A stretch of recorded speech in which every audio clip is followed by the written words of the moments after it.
Life podcast. I am so glad that you're joining us.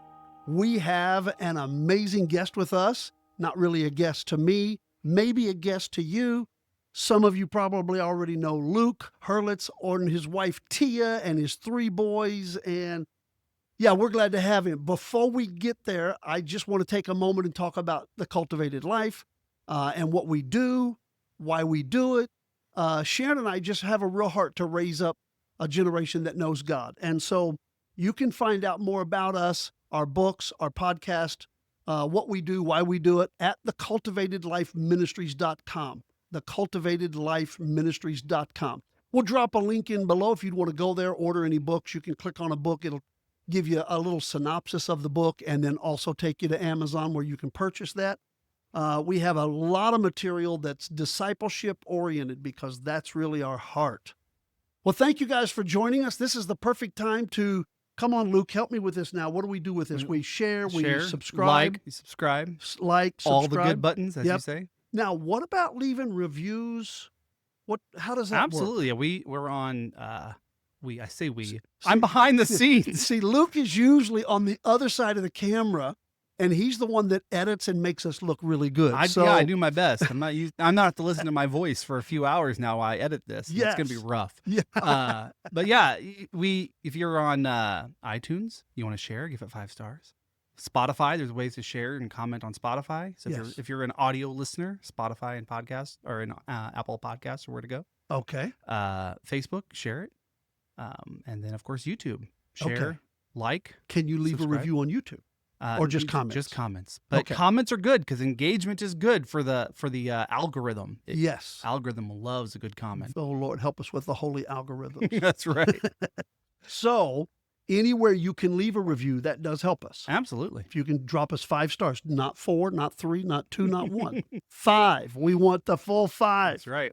Oh, so you guys have been connected with us for a couple of years now. Not quite 2 years. We came Easter of last year. So we've been here for 2 Easters now. Yes. Yeah. So 23, Easter 23, Easter 24. 23. 23, that's what I thought. Yeah. So this coming Easter. So you've been like 18 months. Yep. Yeah. Feels and like you forever, guys though. have just integrated into the body like in an amazing way. It's been exciting. You guys have been putting us to work. I've been excited for it. Don't walk in asking, can we serve or can we help? We will wear your fingers to the bone. So tell us a little bit about your story. I've heard bits and pieces of it in BJ's when we went out to eat. You and Tia told me your story. Yeah. But I know that, and I've heard other bits and pieces along the way, but tell us a little bit about your story, because I think when people look at things like this or listen to things like this, they always kind of want to know who's talking. Oh, yeah. Who is that person? And so, but while you're thinking about that, because we don't rehearse any of this, we don't rehearse. We don't give them pre-planned questions. I wish I would have had some. Yeah, no. We just don't talk. But I was just with a group the other day, and we came to the discussion of usually in small talk, usually the first question is, what's your name or something like that. Second question is, what do you do? Right? Yeah. We thought, what would it look like if we started saying, now, what is your name? And then they give us their name. And instead of saying, what do you do? Ask them, now, who are you? That's good. Then let them tell the story. So I'm not asking you what you do. I'm asking you, who are you? Good, give us your story. It's hard to describe what I do. So, I am Luc. My wife is Tia. She was on a podcast a year ago. Recently, last season. Yeah. I got 3 boys, Leo, Elijah, and Josiah. Mm-hmm. But prior to that, growing up, I was a pastor's kid. I guess he's still a pastor, so I'm still a pastor's kid. Grew up all over the Midwest. We moved around a lot, especially growing up. In Kansas, we lived there for about 8 years. That was our longest stint being in one place. My dad was a pastor there. And how would you, what age bracket would that have put I you? moved there in 4th, 5th grade. Okay. And then we moved in the semester break of my senior year. Oh, So I come went on, from mom and dad. no. Here's what happened. So my dad, we had moved so much up to that. I've said that up until that point, we moved on average. We were staying someplace for 2 years. Okay. Now that may be just childhood memory, and maybe that's not accurate. If Yeah. mom and dad are listening, I don't know if I'm telling the truth or not. But I've always said about 2 years. When we moved into Kansas, that's when my dad, he told my brother and I'm not going to move you guys again. Until you're out of the house, we will stay in one place. We won't Wow. move. So we've been there about 8 years. And as I got older and I start to see, how the ministry works and understand, I could see a heaviness on my dad. I could tell he needed to go someplace else. I could tell. Yeah. And so I went to him. My brother had just become a freshman and he can make friends, with anybody. So it wasn't a big deal for him. He could relocate. But I went to my dad and I said, hey, I'm going to graduate this year. I'm never going to see these people again. I release you of your commitment to keep us here. So if you need to leave to Wow. another church, you have my blessing. And so we did, and it happened pretty quick. And if I remember correctly, the way the move worked, we actually had to move pretty quickly. I think we didn't even have a house yet. So the church my dad went to, they kind of converted one of the offices into a bedroom for my goodness. dad and I. Yes. So my brother could kind of wrap up where he was at. But the next semester was starting, and so I wanted to catch the semester break. It would just been better if I could start the new semester at the next school. So I went from a graduating class of 35 to a graduating class of 175. Oh, wow. Yeah. So it was a lot of names to try to. I Yeah. can't tell you. I think the person who introduced me to in the first day of class, I think her name was Candace. It's the only name I remember. Yeah. Because she's the one that But you only changed how my had name spelled. a semester. But I had a semester there, and that was it. Now, Yeah. where was that at? That was in Collinsville, Illinois. So we moved Collinsville, which is Illinois. just outside of St. Louis. Yeah. So I went from, rural Kansas to big old city. Yeah. Yeah. Yeah. So being a PK, have you been through therapy yet? Have you been through, It was rough. because if you're not a PK, you don't understand. But if you're a PK, you're like, yeah, we need to talk through some of this trauma. Yeah. PKs tend to either have a pretty good, solid foundation or in prison is usually one of the places that they go. You know what? Sadly, that is about the truth. Yeah. You either go one way or the other. You're totally committed or Well, the pressures of it are hard because the expectations on the kids can be, Yes. can be intense. I see the expectations you have on Grant, and it's just don't let Grant hear that. If Grant hears that, he'll work that for all it's worth. But no, my dad was really good. I Yeah. remember him saying some things, about just laying groundwork for churches and stuff like, hey, these are my kids, but they're kids. You don't need to have harder expectations. So he just let us be kids. We didn't have to Wow. do anything. We didn't feel like we were held to a different standard. So it Yeah. helped. That's It awesome. made it. I think we turned out all right. I mean, Yeah. could be better, could be worse, but No murders on your none that rap they've been able to sheet? track down yet. So no, but it's been good. Yeah. But yeah, That's being amazing. a PK I was hard. love to see, and maybe I'm a little biased because I am a PK and I have kids, but I love to see PKs who do well because I think sometimes the expectation can be rough on them, and that can, like you said, cause them to go one way or the other. And I love to see the success of a family go from one generation to the next with spiritual heritage. Yeah. That's amazing. That's Yeah. amazing. In fact, I went, my dad had said, I don't remember what it was. Trying to, the whole college conversation. Where are you going to be when you grow up? Find Yeah. out college. We had went to the Brownsville revival at one Yes. point. Down in Pensacola. Yeah. And that's when I had first received, I can't even remember how old I was, but I first received the call and like God wanted me to focus on music ministry and music. Wow. And so I remember my dad telling me, it was either before or after that. At some point, he had said numerous times, like, son, if you can do anything and be happy besides being a pastor, you should do that thing. I have said the same thing. And but eventually I ended up going to Bible college and becoming a credentialed minister and did full-time music ministry. Yeah. I was a youth pastor, children's pastor, did a couple of church plants under my belt. Wow. And we did a lot of church plants. Yeah. hard to pay the bills doing that. So Yes, it is. It is. yeah. So when you think about we'll leave what do they say? We'll leave the people anonymous to protect the guilty or the Yep, innocent or something like whatever it that. is. Yep. What was the best experience you've had in church leadership? Because next I'm going to ask you what's the But worst. other than this one, because Is this a good one? I would say, yeah, having been around, I've seen a lot of churches. I've had the privilege of one being underneath my dad's ministry for a while, and he's been in multiple churches. Mhm. But even outside of that, I growing into my own, I was in school in Springfield, Missouri. Mhm. So there's about 3 million churches to choose from in that city. Yeah, there's a lot. So jumped through a lot of them, saw different ones. I ended up doing it because there wasn't enough. I did a church plant in Springfield, Missouri. Fun little side story. I found out the church we planted Yeah. while we were there, like it was an old rundown church that had been empty. I told my parents about it a year into it, and it turns out that was the church they got married in. The building. The building. Oh my So that was a goodness. fun little side story. Yeah. But then, I did an internship into a couple of churches in Florida, very large churches. So I had a Okay. chance to do an internship, become on staff at megachurches with 7 campuses, Yeah.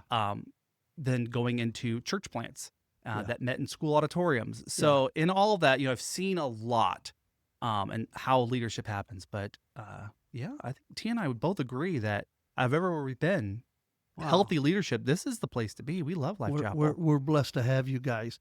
So if you've been in, and I don't want to take too much time to focus on me because we're honored to have you guys, and we feel sincerely blessed to have you on our team. But when you think about the larger church, the issues, the stresses are going to be very different, I would think, from that of a church plant. They're different. Yeah. Yeah. Yeah. So what would be but the some most of it is the same difficult? too. Yeah, it's true. Right? Like because volunteers are hard to people get are no matter what people. size you're in. Yeah, people Yeah. are people all over the world. Yeah. There's a song about that. Yeah. What would you say would be the biggest challenge of working in ministry? Because I think, and the reason I'm asking you this, because I think so many people have rose-colored glasses about ministry. Mm-hmm. They want to get in ministry because they see the stage, they see certain elements that are attractive without realizing that it can be a brutal world Yeah. or at least a disappointing world. Oh, absolutely. At worst, brutal, at least just disappointing because there's just so much that goes on behind the scenes. Yeah, absolutely. That's challenging. What would be kind of maybe one of those difficult things that you're like, yeah, this was just hard to deal with? Oh boy, I think unrealistic expectations from pastoral leadership can sometimes be one of the hardest things. Coming down to the leadership team. Yes. Yes. So that can be, which I get. So it can even come from like a church plant. Like pastors who do church plants have grandiose plans, right? And it's great. Yes. And I love that. I'm the guy. I'm the big picture guy. Mhm. I love let's think big. Yeah, I remember when you showed me the second, third floor of Rust Belt, and I was just like, oh, let's do this tomorrow, Yeah. right? Like I'm that guy. So I totally get where church planters come from of just like wanting all these big things, but then Yeah. also having the resources of nothing and trying to get to that. And so finding Yeah. that way of still helping the lead pastor's vision come to fruition with very little Mhm. can be hard. And being able to, especially with me being young in ministry, I didn't yet have the skills to even better communicate checking expectations and being Yeah. able to negotiate expectations. I didn't understand how to do that at the time. Right. Um, Well, when you're a you know. PK, you just do everything you can because it's in the best interest of the family.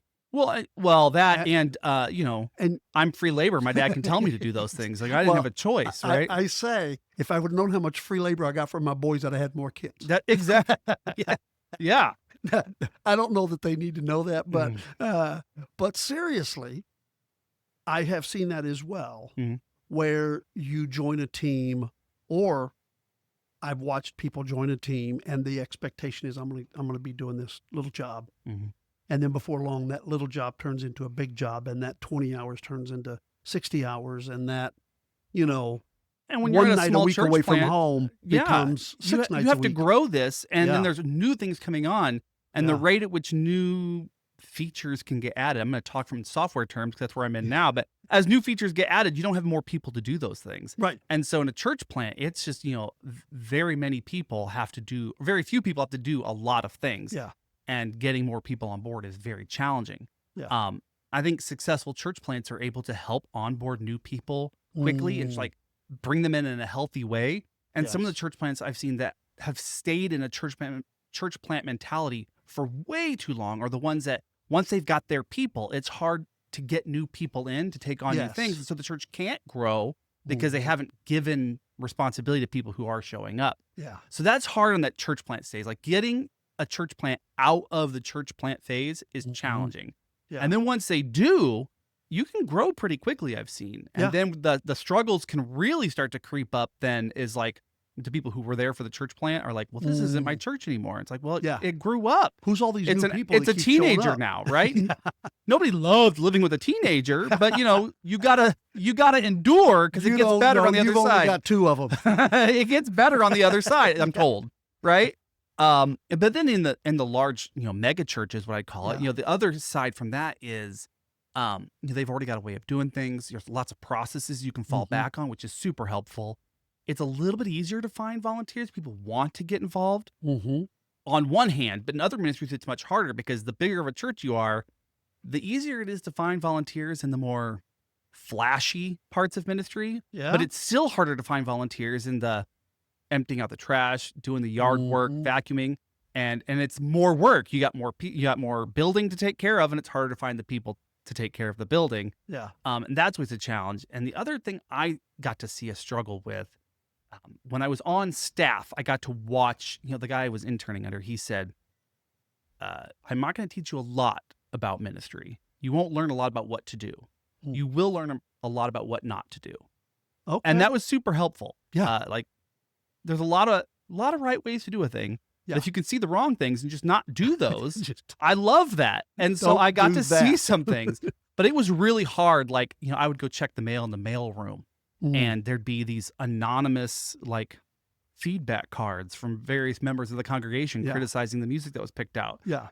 So the ministry I put upon myself was to throw those in the shredder before I delivered them to the music pastor. Because, like, Of course. that's not going to help him at all. Right. And I'm just like, that was a hard thing about, like, oh yeah, once you get to a certain size, now people can hide behind anonymity, and now they can just put that on Facebook and YouTube.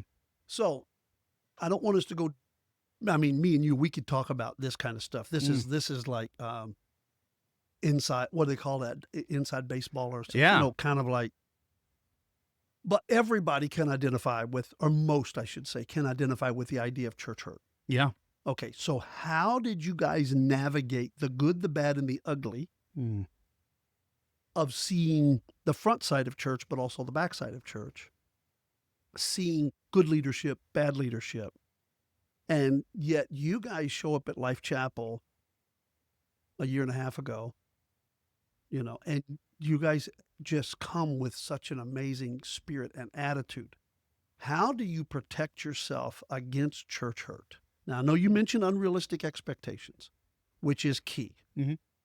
But in the real practical, how do you protect yourself against church hurt? I think being honest is a good one. Being honest with yourself about what you're willing to do when you feel like you're doing too much. Okay, I'm glad you started there. Yeah. Because when you say be honest, to people who've been hurt, they want to be honest to the person who hurt them. Yes. And abuse them and say, no, I'm just going to be honest. You're an idiot. I hate your guts. Yeah. I hate the church. I hate Jesus. Yeah. But I'm just being honest. Just being And honest. so I think the first thing you have to do is be honest with yourself. Absolutely. And build your boundaries. Right? Okay. And, I think one of the advantages that Tia and I had, because we went into ministry right after we got married, and so I was, got my credentials shortly after that. And so one of the things I saw as a pastor in a church was just like, it's just so hard sometimes with volunteers. So for reasons, I gave up my credentials. I felt like I was able to do more for the kingdom of God as a non-credentialed person in church. What's the word for that? layperson Layperson. as a layperson than I Yes. ever did as a pastor. Yes. And maybe that's because I wasn't a good pastor. That's possibly it. Well, I've Um, thought a few times, maybe I could be a better saint than a better pastor. Maybe that's what for me, it was one of those things because now I know what would help them. Yes. For T and I, it was always, we want to be the Aaron and her for pastors. Mm. Like that was always our ministry. Like when we left full-time ministry and became volunteers in a church, because I had moved into having a full-time job that, allowed us to provide for the family. Mhm. Like I want to be the volunteer Mhm. that I wish we had had. Yeah. And now the risk of that is I wish I had volunteers who do everything for me. And so, but I can't be that person. I got to be careful, even though I want to be that. So again, being honest with myself.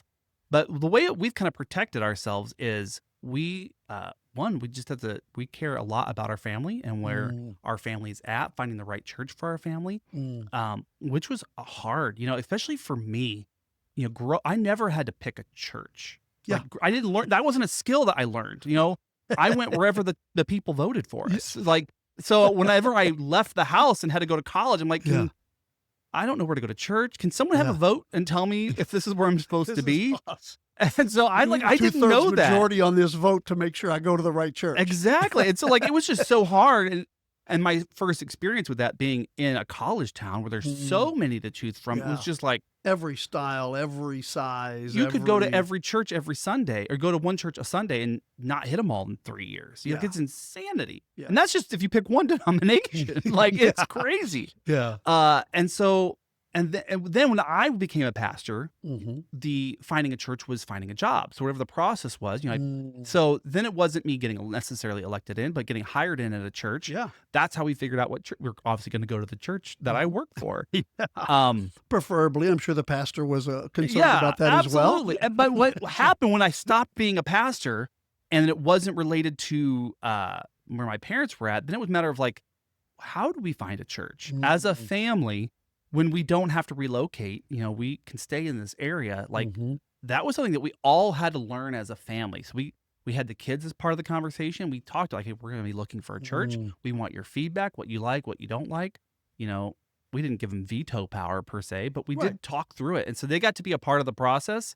And so protecting ourselves from church hurt is also just a matter of just healthy family boundaries. And now that we're still here a lot, there's oftentimes T and I are here for both services, and we wondered at first, is this going to be hard on the kids? They seem to be fine with it, and we talked to them about it, and we know where their boundaries are, and sometimes it's just this is just too much, so we avoid, maybe we'll just hit one service one Sunday, or if the weather's nice, I have my motorcycle, I'll come early, and then Tia can bring the kids later. But the kids are a big part of that, and making sure that they're in a good place. I love that. But we want to make sure that we're, I think the thing that protects the most from church hurt for us is being, we quickly becoming into a leadership place in ministry at Life Chapel was always, wherever we go, we want to make sure that we get ourselves out of a job.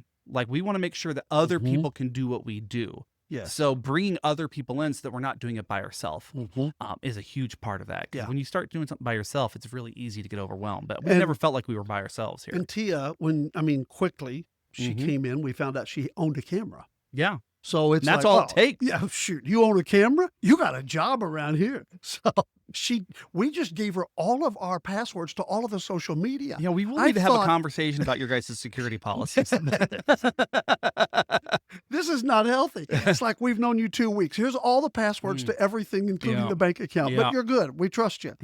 But seriously, she took that on. It's not where her ultimate goal is, but she took it on to serve, and now she's building a team and starting to hand. Just the other day, we had a conversation yesterday about it where she was just like, I got another person. She's like, I don't know what. I'm like, well, now you're at a place where you don't have to have everybody scheduled every week. You're now in a place where some people only have to serve every other week. Yeah. That's a good place to be. Yeah. She's like, oh yeah, but that's great. I see her. I mean, it's literally like you can just see the migration of her kind of phasing out and her training, not just handing it off. Because I know we gave her zero training when she walked on the job. She's been winging it. Camera. What else do you need? That's all I'm saying. But she's now telling the team and kind of instructing the team, this is what we look for, this is what we like. And she's taken her and the team, I should say now, has taken our social media to a whole nother level. Yeah. So let's talk about what you're doing now. So what's your job? You're volunteering here. Yeah. You guys made me the online experience director. Yes. And I don't even know how to use Facebook, but that's why I have my wife. She helps me with that. Yes. And so you work what they call front of house, but it's really what happens at the back of the house. Right. Yeah. It's, I do like one of the I still things don't understand that. I'm still navigating that. I like how you guys have called the atmospheres team, right? Yes. I love that because Grant has said something. Oh, it's been a couple of months, but it was hilarious when he said it because I looked over at Tia because I'm like, I have said that multiple times in multiple churches where I was the worship pastor, where you'll get criticized sometimes because people say, "Oh, worship leading, you can be very manipulative." I'm like, that is the point. Yeah. That is the whole point. To move people. Right. It can have negative connotations and it can be done in a negative way, but that is like, we are supposed to manipulate the environment and the atmosphere to create a place where people are willing to let go of the chaos of life for a minute and let themselves hear from God. Like we're just helping to create the atmosphere. That's what worship is all about. Yeah. And for us, that was that creating that atmosphere in the room. I love that you call the atmospheres, but it's beyond just the people on the worship team. Yes. But the fact that you guys include your sound, your media, the camera operators, all that is part of the atmospheres. Mm-hmm. People doing social media, the atmosphere. I think that's a great thing. So I guess it's front of house, back of house at the same time. Yeah. But you understand why we put it in the atmospheres, because you would be one of the key people that would understand if you're leading worship and the people back there are the screens are all off. The sound is horrible. You can't create an atmosphere when you're fighting mentally or emotionally with somebody in the back of the room and you're giving them the eye. And they're not picking up on it, right? And they're not picking up on it. If, so them understanding they are just as critical. A lot of times, the things behind the scenes, you're not really noticed until something goes wrong. Exactly right. Right? So the whole thing is to do what we can to eliminate distractions. Yes. So, yeah. So you guys are now in social media. Tia is working in strategic prayer. You are helping us with all of the online experience stuff, which is all of our Sunday online services and all of the things that we do there. Mobile app. Website. Yes. And that, there's a little bit of overlap there in the Sunday experience, because for the live stream, we need the cameras, but the cameras are also inside the sanctuary experience. So kind of like that overlap of ministries and So now what do you do for a real job? For a real job? I am a QA engineer. I work at Planning Center. Yes. So for those who are not aware, it is a software company that builds software that helps churches help people. So there you go. So this program is not sponsored by Planning Center, but we can give it a good plug right now. That's right. So Planning Center, say that again, helping churches, helping people. Help churches, help people. I love that. Yeah. Help churches, help people. Yeah. Yeah, because it does. I mean, it makes our life so much easier. I was just telling somebody recently that forever, from the first week I got here, we handed out a paper schedule of the service. Now, it looked exactly the same every service. Yeah. But in my mind, I needed a paper for me to make notes on or to make sure everybody knew who was doing what. Right. The only thing we would change is the name of this person or that person, but everything worked the same. Yeah.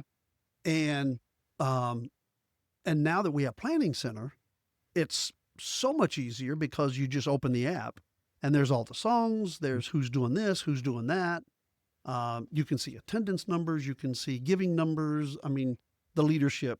So what we use for checking kids in? Yep, checking all of our kids in, which is security, which is a piece of the security puzzle. So what do you do with Planning Center besides like own it? I do not own it. I just thought I'd throw that in there to see how you'd respond. He does not own Planning Center, trust me. Jeff, if you would like to gift it to me, I'll take it. He's the owner. So I started in support. Well, my story with Planning Center actually goes all the way back to my very first internship. So they how many years ago it was, but it was the very first time Planning Center had ever like advertised in a magazine. I think it was Worship Leader magazine. And my boss saw it and was like, I think we need this. Can you get it set up? So I started looking, and it was the church I was at was a multi-campus, 7 campuses. Mm-hmm. Planning Center did not have any features for that. And so I called their support team, or who I thought was a support team. I didn't realize it was still just 3 people working at the company. And so I was talking to their finance guy. And so over the course of a few This weeks, is how little companies and little churches start, right? yeah. So after a couple of weeks, we started talking through it and figuring out how to make it work for a campus, which I think ended up making some features for campuses. Yeah. To the point where at the end of a couple of weeks, I'd built a good rapport. And the finance guy, Spillman, he's like, would you like to come work for Planning Center? And I was still in an internship and getting ready to go into becoming on staff and going into ministry at a church plant. And so in my head, it was like going the wrong direction. Like I was supposed to be doing ministry. Yeah. Um, Real ministry. real ministry. And also it required me to move to California. I'm like, there's no way the Lord would send me there. He does not want that for me. And I told him that, I'm like, I cannot live in California. If you will let me do this job remotely, and this was, 20 years ago, there was no remote jobs. And so they're like, no, you can't do that. So I let that go. We used Planning Center. I was always a Planning Center fanboy as the company grew. Did a bunch of church plants, then moved into corporate America, and we did the corporate ladder and started to see like, well, this is really killing my soul. Like it was tough to be in this very secular, very cutthroat type of environment. The only way to move up is to cut the people above you. Like that was the only way to get anywhere. And I was doing like 60 to 70 to 80 hour weeks. Oh, man. I remember T was like, this is not good for our family. It's not good for you. Like this is not good. And I remember seeing an ad on Twitter that they were hiring. And so I just mentioned like, hey, I don't know if you remember me. Are you guys, is this like still a valid post? And they're like, apply. I applied and they remembered me and wow, I got the job. Now, when was that? So that was, I'm almost at 10 years. So it was 9.5 years ago. Okay. So yeah, I would have been employee number 4, but instead I became employee 51. And then. But I'm sure you're as valuable as number 4. I hope so. And now we've, the company has grown so much, and it's been interesting to see in just, I guess relatively short time. Working at a company for 9 years is generally unheard of, on average. Yeah. But in that time, we just hit 200 people, and it's been crazy to see that happen. But one of the things for me that's been I've told this to a lot of people. I started in support at Planning Center, so I was answering the emails. Yeah. And now I do QA. So my job professionally is to say, you missed a spot, which suits my personality well. QA is quality assurance. Yep. Which really, so if there's a what they call a bug or a glitch or something, you find it and you help them hopefully fix it. I find it before you do. Yeah. That's the goal, is I find it before you do. But really what we do in QA, it has a connotation where a lot of people are like, oh, QA is, people are always saying, no, you can't do that because it's wrong. Yeah. But really it's all about building the best software in the most efficient way possible. So like that's where my team comes in, like, how can we make this as good as we can, as quickly as we can? Yeah. But one of the things I love about being at Planning Center is it allows, especially when I was in support, I saw this a lot too. I got to talk to pastors and leaders all day long. And so instead, I wish I would have thought about this back when they first offered the job, but really I was still in ministry, but instead of being at, one guy at one church of 50, I'm one guy who's helping pastor 80,000 churches, right? It's like I'm partnering with 80,000 churches to do ministry. Being able to, coming from that background, sometimes I had a conference I was at and a pastor came up to our booth. We had a little booth at a conference and he was struggling with some things, wondering how we could help. And, the right answer, I'm like, honestly, what you need, unfortunately, is you need to have a hard conversation with your youth pastor, right? Like you could let Planning Center send that email for you, but honestly, this is what you really need to do. Like we, to be able to find that place to still be able to minister to churches and minister to pastors while being at a for-profit company that just happens to make software for churches has been a really awesome opportunity. Yeah. But when I think about that, I don't know. I'm assuming that very few people in your company would have the insight into ministry that you have, because most of them, I would think, have probably come up through corporate ranks and just found a good job Maybe at planning lately, center. as we've been growing, we've been getting, because it is a good company with really good benefits that treats people well and lets you Yeah. work from home and only have to work 4 days a week. It's a good job, right? It's not heaven, but it's a good job. Right. And so we do, because we're for profit, we hire all kinds of people. And they know they're making software for churches, and even we have some people who have no relationship with Christ. But they do love what we do. Right. And so they're like, we'll do it. Yeah. But what's really interesting is a lot of the people we hire are people who were pastors. The number of people we have who are pastors or leaders in a church. Okay. So they're coming So to my Planning Center. assumption was a little bit They're off. coming with their own church hurt. Ooh. Which does add interesting dynamics to a company it is a company, Mm-hmm. but is full of church people with hurt from churches, which can create some very interesting dynamics in a company setting. Imagine. So it is like working at a company and working at a church all at the same time. Wow. But these are people who are carrying the baggage of hurt. Yeah. People who used to be youth pastors and don't go to church anymore for whatever reason. And so it is interesting to be able to have some conversations with some of our coworkers who just helping them still understand that God loves them. Yeah. But I think the benefit you have is that you and Tia have crossed all of those bridges. You've walked through those journeys and you've come out healthy. Relatively. Right. I mean, nothing's perfect, but you've come out to where, you're not just completely sideways with Jesus in the church and everybody that calls themselves Christians. Right. And I think that gives you the added benefit of being able to say, hey, I get it. I see where you're at. Been there. Yeah. Experienced that. But here's how we responded. Yeah. So your office is actually at Rust Belt Coffee. I know. Planning Center lets me have a stipend. We get to work from wherever we want to work, for the most part. And so I was introduced to Rust Belt a few years ago, and I had no idea the connection to Life Chapel. Mm-hmm. I do love coffee. I wouldn't consider myself a coffee snob. A lot of people have accused me of that, but I believe that bad coffee is better than no coffee. Okay. So for me, I think that where a coffee snob would say the other. Right. Like I probably have an unhealthy relationship with coffee. Okay. But while I can work remote, and work from home, and I have a nice setup at home. We also homeschool our kids. And, there was some tension there for a while where Tia's trying to keep the kids quiet, especially when I was in support and talking to customers. We didn't want there to be a lot of loud. Now in my role, I'm in meetings all day, so I don't care if my coworkers hear the kids and stuff, but it helps me just kind of go to work and get in that headspace. So I've been going to Rust Belt. I take my computer with me, and I work at Rust Belt, and I think I go too much because I've noticed that when they see me, before I've opened the door, they see me walk past the window and they've started making my drink. It's ready for me when I get up there. While I'm grateful, it's also probably a bad sign.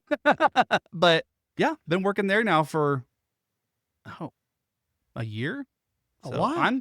I'm there at least 3 times a week. So this podcast is sponsored by Rust Belt Coffee. Rust Belt Coffee. 119 North Ontario in downtown Toledo. And it is one of the premier coffee shops in our city. It's the best coffee shop in town. It's got a lot of great seating. Mm-hmm. So the front of the coffee shop is a coffee shop. Yeah. Then in the back, you have what we call Rust Belt Works. And that is a great space where people can gather as either they can go as individual or gather as teams, have little meetings. It's a free co-working space that we provide for our customers. Mm-hmm. And we've had a really positive response on that. And so it's a place for great coffee, creativity. A lot of creativity happens there. Yeah. A lot of community happens there. I see a lot of business. A lot of business happens there. There's meetings all the time. I've seen people, been there for as long as I've been there. I've been watching. I've seen people do job interviews. Yeah. Like people not applying at Rust Belt, but applying for some other job someplace. They meet at Rust Belt to do the job interview. I actually found to be fascinating. I've seen state representatives and local representatives there. Mm-hmm. So there's there was a couple of bands members that came by. They were Yeah. doing a concert in town or a concert in Yep. Detroit. So, somebody said, now and I don't know this to be true because I don't, but I was there and they said, hey, that person over there, that's Mr. Beast's girlfriend. Now, I don't know if that's true or not. Because I don't know Yeah. who that is. Yeah. Well, if anybody has ever heard of Theo Vaughn, Yeah. he was in a few weeks ago. Okay. I got to meet with him, and just about anybody that goes to the arena, Mm-hmm. which can be concerts or big events, they will land over at Rust Belt Coffee. Yeah. Because it's a 2-block walk. Yeah. And many times their buses will roll in at 2 or 3 or 4 in the morning. They'll wake up. They'll be walking around the city looking for coffee, and pretty much downtown. I mean, even though there's a few other coffee shops, Rust Belt's kind of the most known and the most famous. Easily and, walkable. yeah, easily walkable, and great pastries. Most everything we do is locally sourced, Mhm. so that's a big deal for us. But yeah, that's your office every day, and a lot of other people as well. So thank you for being a part of Rust Belt. Yeah, I love being there. So let's talk about discipleship, because Okay. that's really Sharon and I's heart. And so we're always trying to bring every conversation back to discipleship. You were raised in a pastor's home, so you were discipled by default in Yeah. some sense. Yeah, absolutely. But if you could pick one or two things that look at your mom and dad, and again, we didn't rehearse any of this, so I mean, you knew we were going to talk about the one-word discipleship. That was it. That's I all figured you that was knew. coming. Yeah. If you could look at your mom and dad and say, here's one or two things that they did that was extremely beneficial to help me through into adulthood and my personal walk with God. Mhm. Because as kids, right, we're all just pretty much, we're going to church because mom and dad make us. Right. We don't have an option. Right. And then at some point there's a transition. And for you mentioned Brownsville. Yeah. That something significant happened. And so that's probably the tipping point for you in some sense. But what do you think your mom and dad did? Just what, maybe one or two things that you could look at and say, in hindsight, that was critical. I think it was, and this may be why my brother and I turned out okay as pastors' kids. I think some pastors shield their kids so much from ministry they don't see any of it. Or they bring too much of it home, so they only see the negative side of it. Yeah. What my parents did was they just let us watch them in ministry. So like I heard the conversations. I got to hear the background of what was going on in the church. My dad thought I was asleep and I could hear them talking about, what's going on in the world and going on at church. But also, they brought us into the church a lot to help us volunteer and do various things. But also because I was at the church, I got to see them do stuff and see them do ministry and how they did it. So even though, whether it was intentional or not, Right. Just being able to watch them, it wasn't one of those things like, hey, here's the mandate. We're going to sit down and we're going to do family devotions from this time to this time. Yeah. And there were times where we did that. It wasn't very regular. Right. And there were times where we'd say, we're going to read a family book every night before bed. And sometimes we would do that. And then sometimes we wouldn't. Like we weren't strict with it. A lot of it was just seeing them do the ministry. Yeah. And watching it happen. That it just kind of like, that was just the example, right? Like, so which is Yeah. discipleship. That's what Jesus did, Exactly. right? Watch me do this, Yeah. do this. Well, I say there's 3 ways to train a child. Example, example, example. Yeah. Now, you said something that I think is worthy of a pause, and that is sometimes you would do devotion, sometimes you wouldn't, sometimes you'd do a book, sometimes you wouldn't. I think sometimes people that are not in a pastor's family kind of imagine that dad walks around quoting scripture. It's just, butt- the whole time. Yeah. Yeah. That, mom is at the stove singing Amazing Grace while she's cooking, and that, we're always quoting scripture. It just, I think that's the challenge, is taking it out of the, the abstract into the practical of just, hey, let's go to the church and do something. Yeah. And it was very, like one of the things my dad would say a lot, and I'm sure that he got this from someplace else, but it was just, the phrase would be, well, welcome to the ministry. Like that was just like, it's something would happen or something would fall through the cracks or something good would happen. He'd be like, Yeah. welcome to the ministry. And that would just be the line he would say a Mhm. lot. But that really was those small little nuggets that he would drop on us. Like Mhm. this was a moment. Yeah. Whether he knew he was doing it on You purpose or thought you not. were just moving bricks, or you Right. thought you were just vacuuming a carpet, but Right. welcome to the ministry. Welcome to the ministry. Yeah. And so I think those were the kinds of things that, just being Yeah. a participant in it instead of just an observer. Wow. That's was and that helpful. is so powerful. And you don't have to be in a pastor's home to experience that. Absolutely. Like Every parent can serve or volunteer in a church and bring their children along. right. And that's right? what, so we do. Like, we're like, we Yeah. bring our kids and we're like, okay, Yeah. so, I'm back there doing the video switcher and, we're down a cameraman. And so I did notice. On I the know that train the we're other supposed day- to have a process. We're supposed to have a process. But the way, like when I first started, my first like being on the worship team Yeah. moment, my dad, I started playing saxophone in 4th grade, and my dad said, "Okay, you're going to bring it onto the platform and you're going to play." And I didn't know how to play by ear or anything. Yeah. And then it got to the point where that's all I could do. All right, like I just over time, like this is how you're going to do it. So I just threw my middle child over on the crane. I'm like, I saw "You're that gonna run last the Sunday. crane." I looked at and it, he thought, got 30 seconds of training from me. Yeah. And I'm like, okay, go do it. And Now, I felt like that was helpful for him. is he 13, 14? He is 13. 13. Yep. So there you go.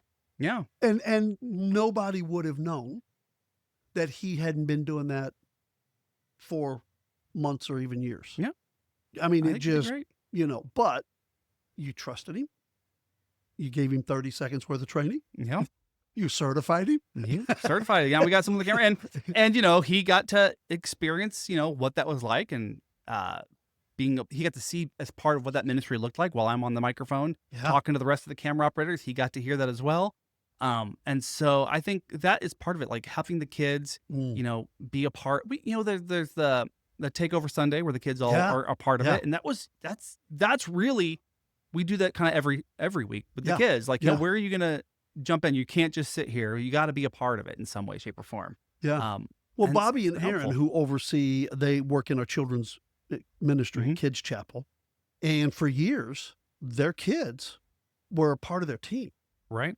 In fact, when their kids got to be teenagers and were, should have been going upstairs to be with the youth, Right. Young Chapel, it'd be like, they don't come up very often. It's like, no, because their parents have given them jobs.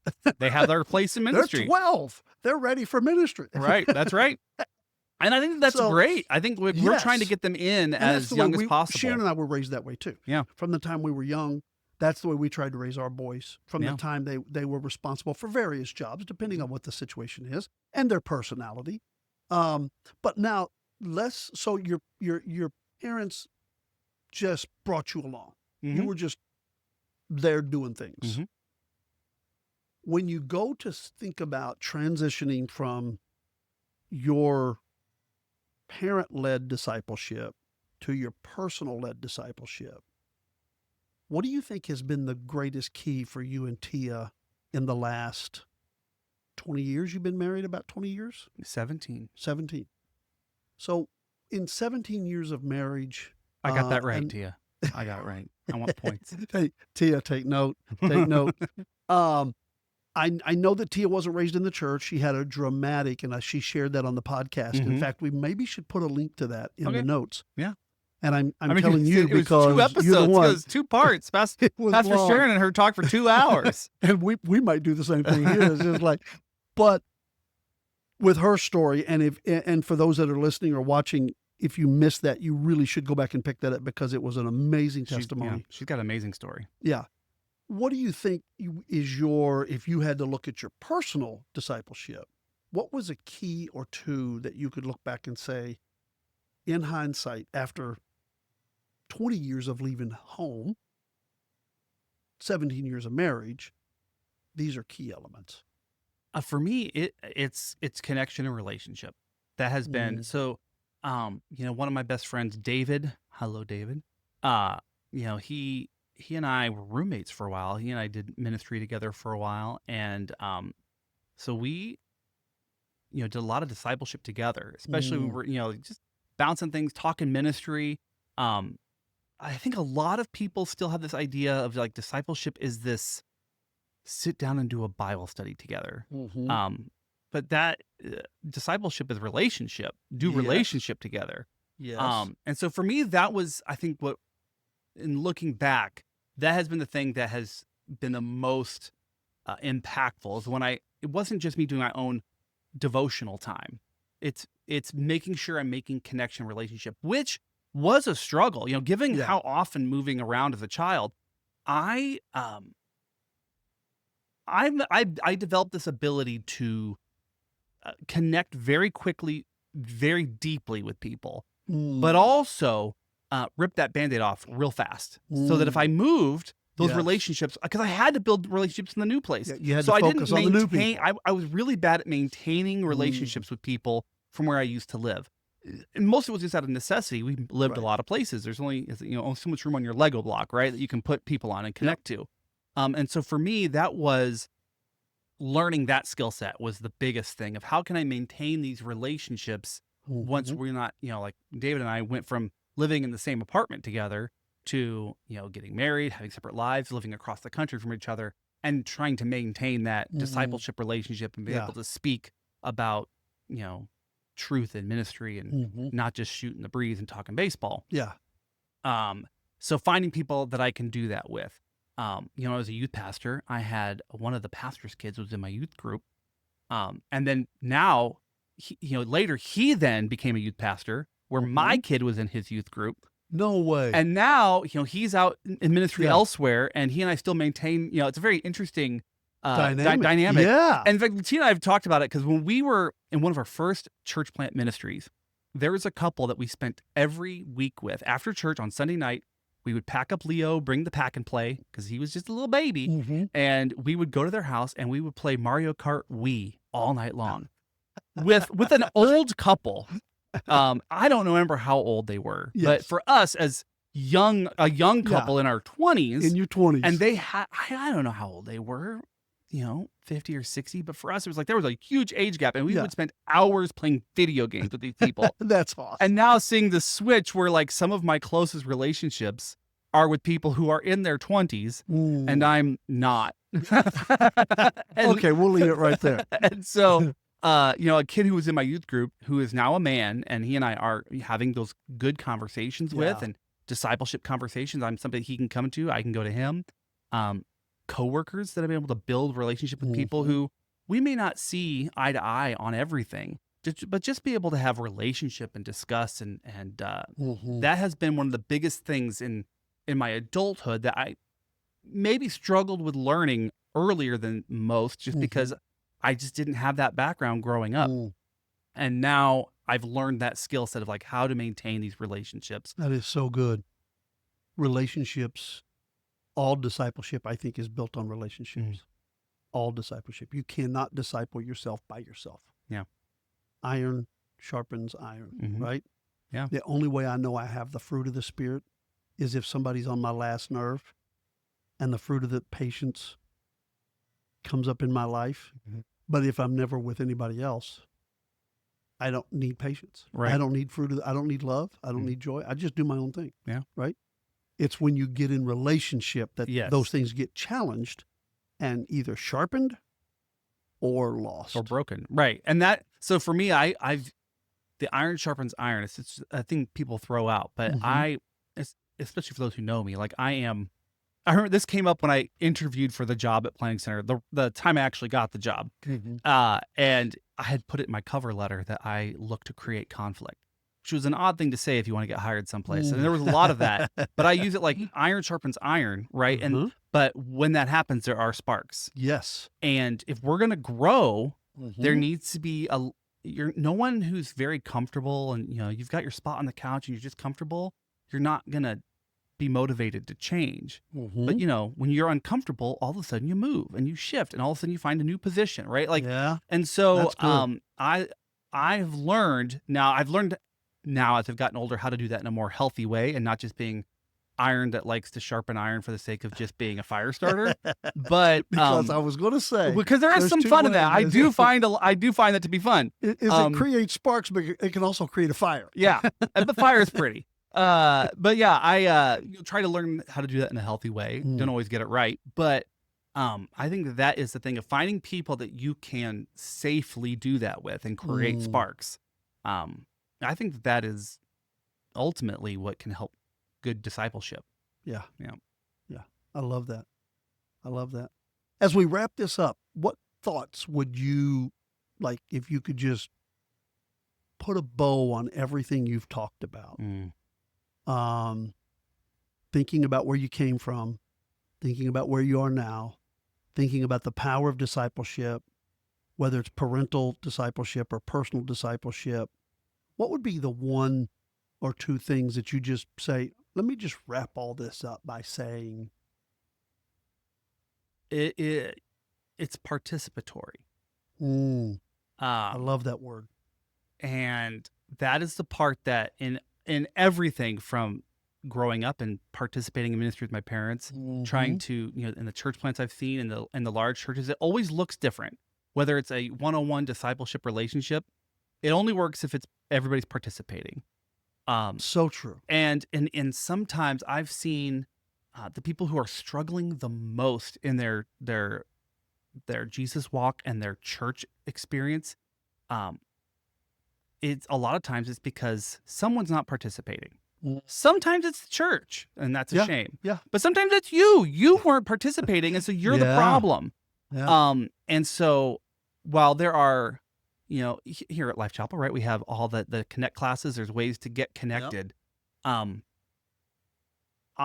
matter how big a church is, I believe there is a place for everybody to participate, Yes. whether it is an official on the books ministry or not, right? Yes. We've got things from men's breakfast once a Mm-hmm. month to, being on the platform leading worship Yep. to so many other things.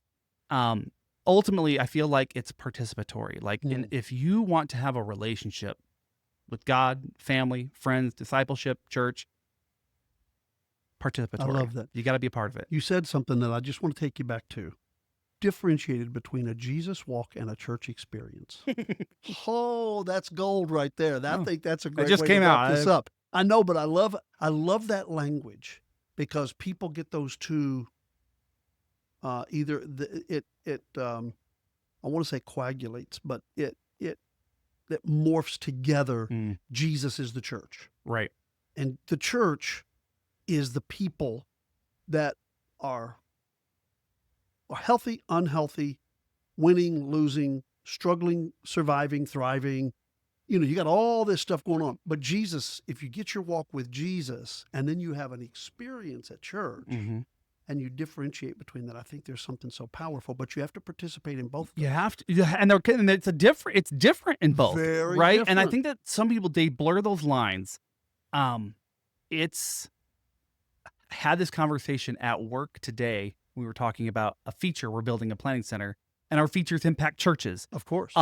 And church is messy, and some people really don't like that about church. I know. But it's like a hospital. You don't walk into a hospital and be like, man, this place is full of really sick people. Yeah, Well, yeah, exactly. right? Like, nope. No, I don't want to be here. They're all sick here. Yeah, and so like for me, that is that's the mentality you need to have. Like the church, is full of some sick people. Yeah. Myself included. We all have our own things, right? And so, how you participate in that, like you're going to go to the hospital. Yes, the doctors are going to help you, but you need to participate in your own recovery. If you give up, you're not going to get better, right? And I think the same thing is true at churches as well. And I think there is that you have to participate in it, and it is, the church is full of hypocrites, and that is by design. Yeah. But I love that differentiation of saying the Jesus walk, because you got to participate in that. But then you also have to participate in the church experience. And I think what happens is when people get church hurt, they only want the Jesus walk without the church experience. Or if people never find Jesus, right? I mean, outside of praying a prayer, then they just want to have a church experience. Yeah, and I think they want the church to do the Jesus walk for them. Yes. Or they want Jesus. Man, like some people get hard. Man. We could I've had a couple coworkers who I've had some really close relationships with who just, they still love God, and the Lord still speaks to them, but they have so much hurt from a church. And I've seen this even happen to other people. Are like, I don't need to go to church because I have a solid walk with Jesus. I'm walking with Jesus. You need both. It's a both and, not an either or. I love that. Yeah. Yeah. And I love that because that is the two levels. Man, thank you for being here. And This was fun. just the gold that's been dropped into this conversation is beautiful. And I just want to pray over you and pray over those that are watching and listening. And before we go, let me encourage those of you to jump on the cultivatedlifeministries.com for any books or any other information. Also, help me out here. Like, share, subscribe, leave a review, give us the 5 stars. Leave us a comment. Yeah, give us a comment, all of that stuff, because it does help the algorithm and it does help it. And then here's what I think. There's probably something in this podcast that people have been listening or watching that they're like, man, I wish my friend could hear that piece. Yeah. You always in the notes, you will break it down to what's being said at what time, right? Mm-hmm. So for those that are watching or listening, you could easily send this to a friend and say, hey, you don't have to listen to the whole thing. Go to this piece right here and just watch that or just listen to that, because it just makes it sharing a little easier because it's a little more focused. Yep. So let me pray us out. Father, we just thank you for your blessings, and we thank you, Lord, for Luke and Tia being a part of Life Chapel and a part of our lives. And Sharon and I just love and appreciate them so much. And so, Lord, I pray blessings on them. I pray blessings on Leo and Elijah and Josiah. And I just ask you to bless this entire family and all of those that are listening or watching to this podcast. I pray that you bless them, put your hand upon them and your angels around about them as they go through their week in Jesus' name. Amen. Amen. God bless you guys. I look forward to seeing you again real soon.